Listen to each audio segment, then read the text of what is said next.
Hey everybody, welcome to Veronica Says. This video is all about the fragrances in my collection that feature tuberose as a prominent note. So you either clicked on the thumbnail because you too love tuberose as a note in perfumes or fragrances, or because you hate it and you really want to see what all the hype is about. I usually hear from people that they're one or the other. They're really totally into tuberose, or it turns them off for some reason. They just can't get along with the note, and I respect all of that. But I have been a tuberose lover for a very long time. I've got some fragrances in here that I want to share with you that have been in my collection for half of my life. I'm 46 years old, so since I was in my early 20s, these have been some ride or dies. Ones that maybe I just became acquainted with later in my life here as I have grown my perfume collection.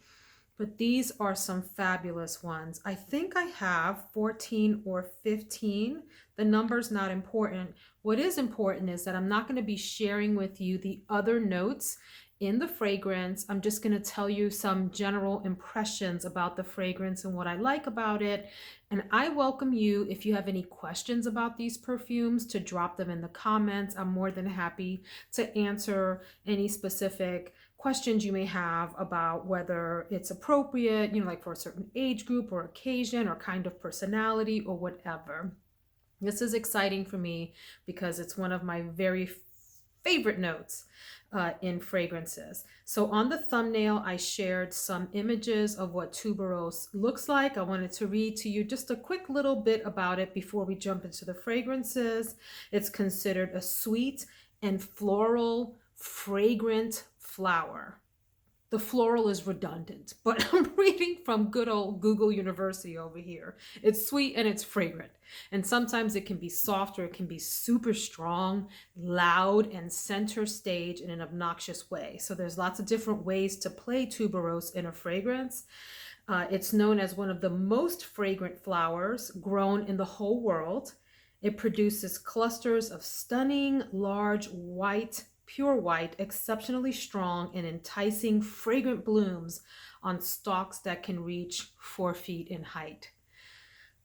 Would love to have just a tuberose garden in my backyard if I had the discipline that gardening needs, but I don't. Okay, so let's get into it. These aren't in any order.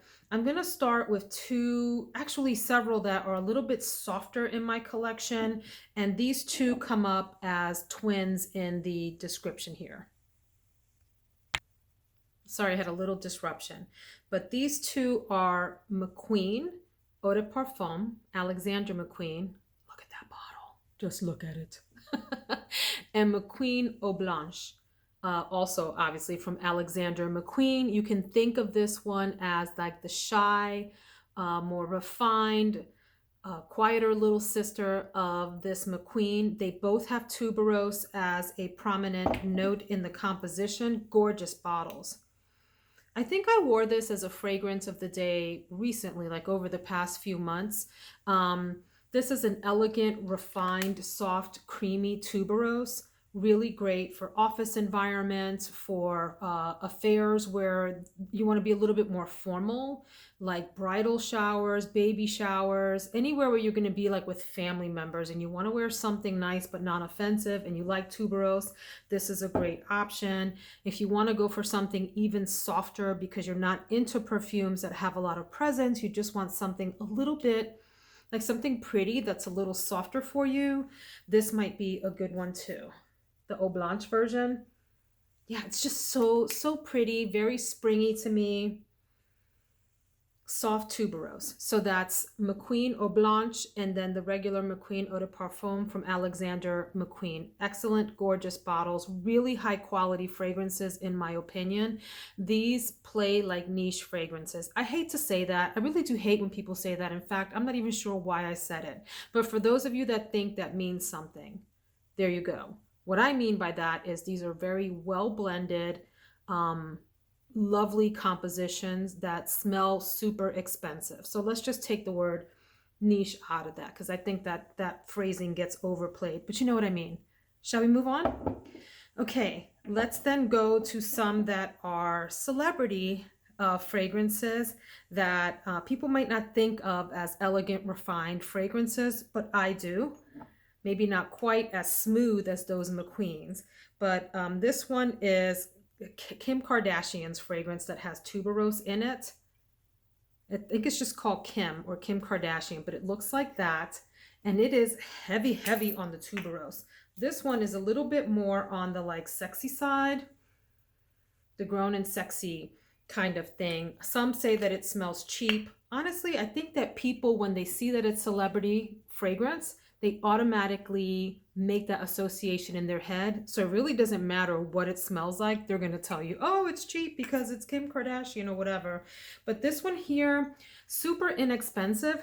So yes, it is cheap in that sense. It's affordable, but the fragrance does not smell cheap.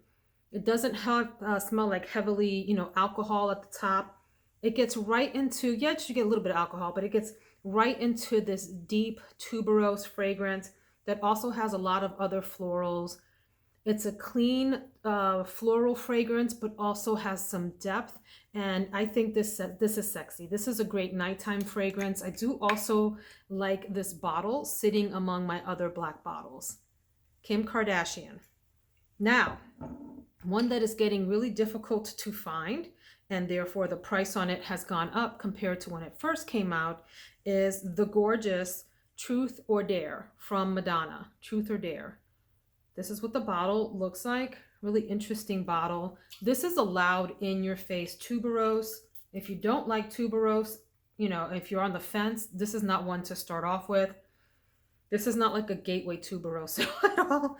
This one has body and presence. It doesn't last like the longest on me. It was like a half a day fragrance, and then it started to die down a little bit. But it has presence. Heavy tuberose to me. It's tuberose forward, and people talk about like a bubblegum tuberose. I for a long time didn't know what that meant, but I get it with this one. What I mean by that is it does smell like a stick of bubblegum with some flour on it. Truth or Dare by Madonna. I think I got this like on Mercari or something. Occasionally you can find it on Amazon, so keep a lookout for that one. Do I have any more celebrity ones? I don't think that I do, so let's go on to the other ones. A newer one to my collection. Thank you, Charlotte Ross. She's here on YouTube. Go check out her channel. Is Wild Python from Mancera. Check out this bottle, y'all. It's kind of see-through, which gives it this like iridescent, neonish kind of color. So the light hits it inside of the juice. Like I'm looking through it and I can see on the other side. You can't see that in the camera, but this bottle, I say that this is my Peggy Bundy bottle. Did you guys watch that? I forget what the show was called, but you had Al and Peggy Bundy, and then the kids. Christina Applegate was on there and played the daughter because Peggy was like super sexy, but in like a gaudy and raunchy way. That's what this one reminds me of. And I'm here for it. I don't mean that to put the fragrance down. It's an interesting, neat fragrance. Yeah, it's a spicy tuberose to me. I don't remember what the notes are, and if there is something spicy in here, like a peppery note or something of that nature, maybe some outright spices. But it also has a little bit of that bubblegum tuberose thing going on. And it's loud. This is one of those like, it's an in-your-face fragrance. You gotta mean to wear this, and you gotta be bold and confident and not be worried that other people can smell you, because it's gonna project out and it's gonna last a long time. Wild Python by Mancera. I need to wear that sometime this spring. I really get a kick out of it. Another, while we're talking about spicy tuberoses, I want to point out Korloff Majestic tuberose. This is a drier tuberose that has this heavy, like peppery thing going on at the top. Very spicy to me.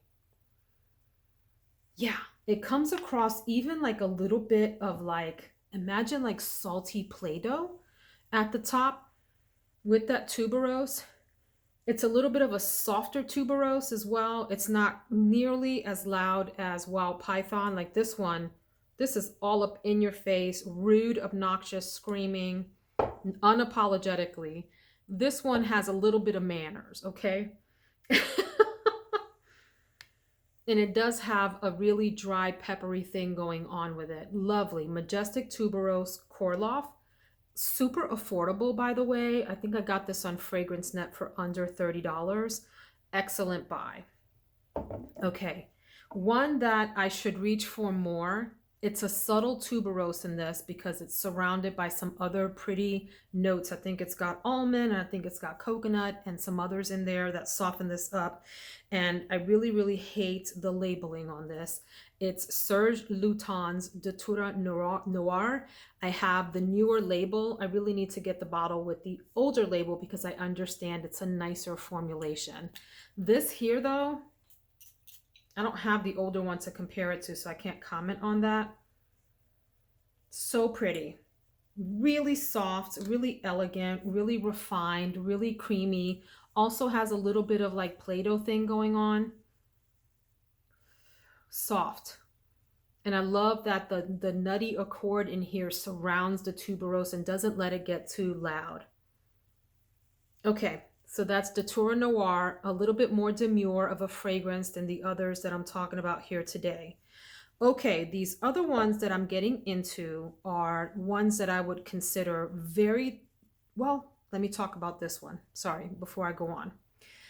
Chinatown from Bond Number 9. This is one of my all-time favorites. It's in my top 10. It is everything to me. I know that people have mixed reactions to this. Some people love it, some people hate it, some people are very indifferent. But I consider this, it's considered a floral. I consider it an oriental spicy. That's the category I put it in. It is one of, to me, the most amazing fragrances. It's like if you take Angel Share from, hold on, I've got so much perfume on, y'all. Angel Share from Kilian, and mix it with something softer. Like maybe something like the Detour Noir mixed with Angel Share and also some spices in there or something like that is what you would get with this Bond Number 9 Chinatown. It is so pretty. It is, people think of this as a springtime fragrance, and I get that because there are some beautiful florals in here. But to me, this is a winter fragrance, probably because the memory that I associate this with is trying it on. I think it was Saks Fifth Avenue that I walked into, or Bloomingdale's, or one of those department stores in New York. I was walking around in New York City with a friend of mine, and we were testing fragrances that day just for fun, but it was a cold day. And I remember sampling this and going out into the cold and just falling in love with this like incensey, spicy, beautiful floral tuberose fragrance.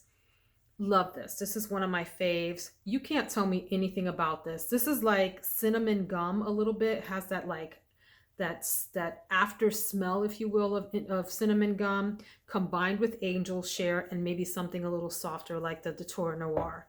Absolutely special. Okay, let's keep going then.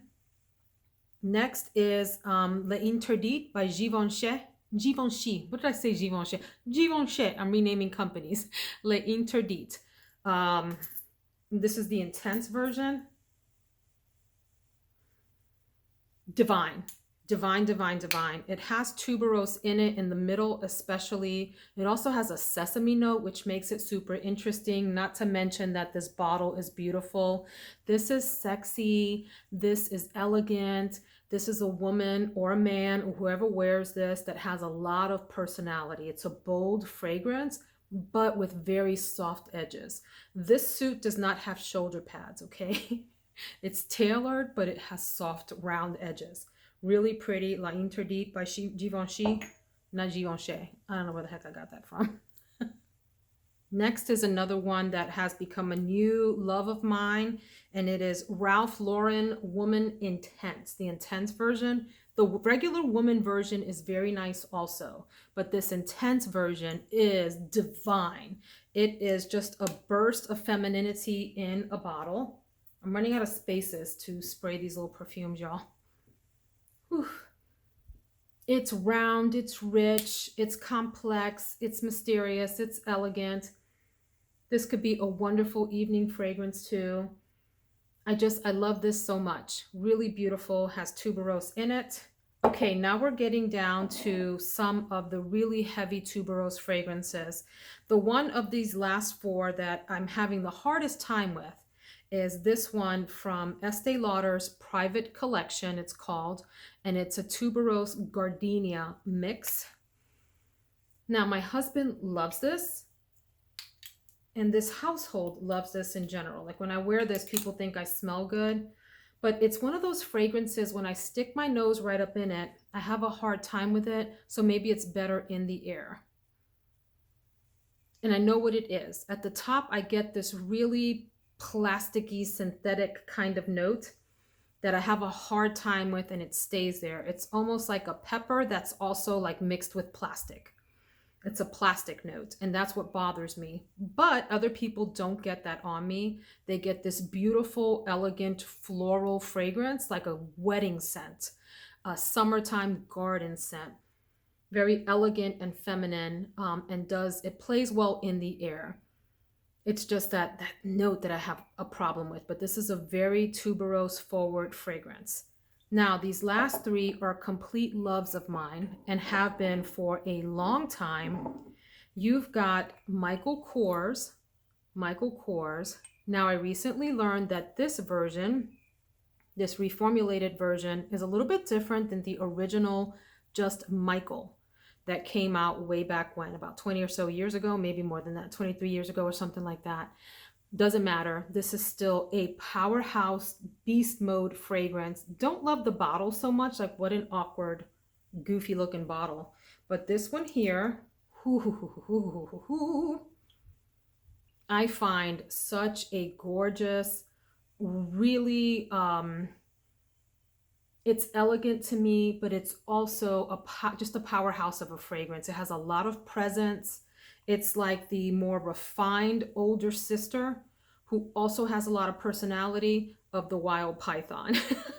Whereas this is Peggy Bundy. This is the more well-mannered older sister who's more worldly and has been more places, has her finances straight, has a power job. There's a depth to this, and maybe a little bit of animalic thing going on in here that gives this just, it's in a different dimension for me. So that's Michael Kors. Another super favorite of mine, will always be in my top 10, is Amarige by Givenchy. Ermagerd. This is like, to me, the ultimate in femininity. I could bathe myself in this. I had a hard time with it when it first came out. I wasn't ready for this in my life when it first came out. I was teaching at that point, and I remember a teacher friend of mine who would come into the teacher's lounge, and she just smelled so heavenly and divine, but you knew she was there. It was like, boom, pow, I am here, hear me roar, and I'm wearing Amarige. And I just wasn't ready for that at the time. I'm at a different place in my life where I'm confident enough to wear this fragrance, and I feel like my personality matches this. So Amarige, absolutely gorgeous. Another kind of animalic fragrance, heavily floral, seductive. This is a man killer, y'all. When I wear this, my husband is like, yes. Okay. Now, finally, this is the queen of all tuberose fragrances. Maybe a king. Maybe it's a queen king. I don't know. But it's the most iconic of the tuberose fragrances, and it is Fracas by Robert Piguet. Whew. This is an old fragrance. It's been around for a long, long time, and it's getting harder to find. Well, sometimes you can find it really easily for inexpensive, and then other times it shoots up to like $200 and $300. I've seen the big bottles as much as $400. So it's just a weird supply and demand thing with this. This is not for the faint of heart, not for everyone. It is a powerhouse of a fragrance, one of the most deep, complex tuberose fragrances out there, super in your face. So if you're shy about that kind of thing, don't play with this fragrance. This is not to be played with.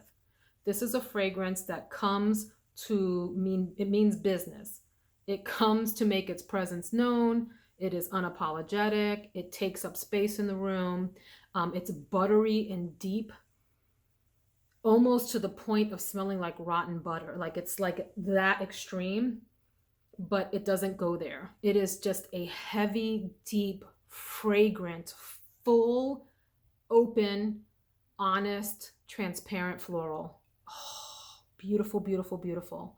Fracas, one of my favorites. So those are my tuberose fragrances. Let me know what yours are, what your favorite tuberose fragrance is, and why you like it. Thanks so much for watching. Take care, and I'll see you in the next one. Bye.